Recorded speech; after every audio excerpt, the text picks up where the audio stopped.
كشباب اليوم والله رجعتنا غنحن للجزائر القديمة ونحن للعصابات القديمة. علاش؟ لأنه الفرق ما بين الجزائر القديمة والجزائر الجديدة أنه كنا نعيش في الجزائر القديمة مع عصابات، ولكنها كانت هذيك العصابات تنهب من المال العام عمرها إلى أداة المواطن.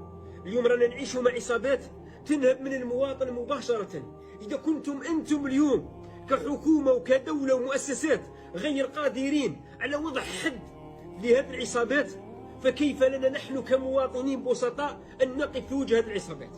لذا رانا نطالبوكم اليوم بتحريك الدعوة العمومية والقانون ضد العصابات اللي متواجدة في مؤسساتكم، ووضع قوانين ردعية، لأنه جرائم النصب والاحتيال لو كان ندير مقارنة ما بين الجزائر القديمة والجزائر الجديدة، في الجزائر الجديدة راهي ضعف الأضعاف مضاعفة.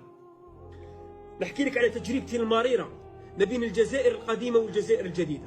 أنا في الجزائر القديمة سيادة الرئيس كنت نطبق في المشروع اللي كتطبق فيه أنت حاليا، كنت نخدم في الصناعة، نستورد واش نستورد من الصين، نستورد هادو من الصين باش نخدم هذه واش نخدم، هذا واش نخدم سيادة الرئيس.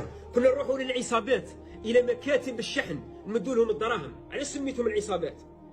كنا نمدوا لهم الدراهم، نروح نمدوا لهم الدراهم ويجيبوا لنا سلعتنا، يسلكوا في الأتعاب تاعهم ويجيبوا لنا سلعتنا.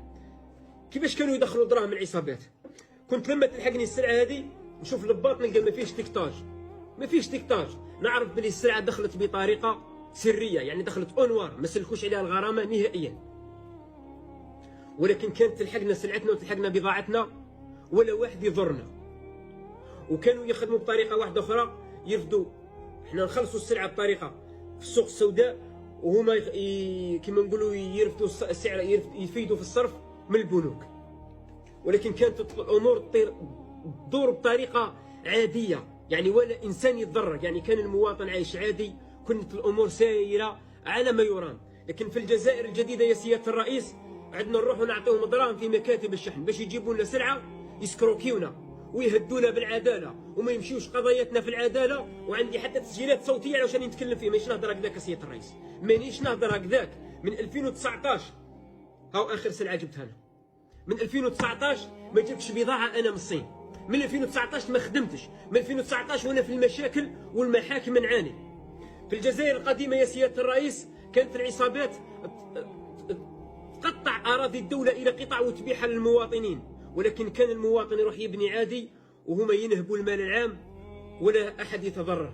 لكن اليوم في الجزائر الجديدة العصابات لا زالت تروح تقطع أراضي الدولة وتبيعها للمواطنين وتزورها لنا، ولما نلجؤوا معاهم للعدالة نتمرمدوا ونعانيوا في العدالة. وروح شوف القضايا تاعي في العدالة، عانينا يا سيادة الرئيس.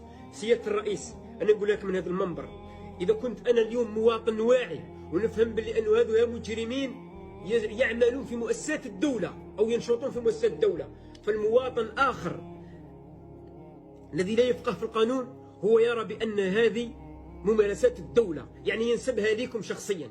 كل الممارسات اللي نتعرضوا لها اليوم كمواطنين هي تنسب لشخصكم اليوم، لهذا عليكم وضع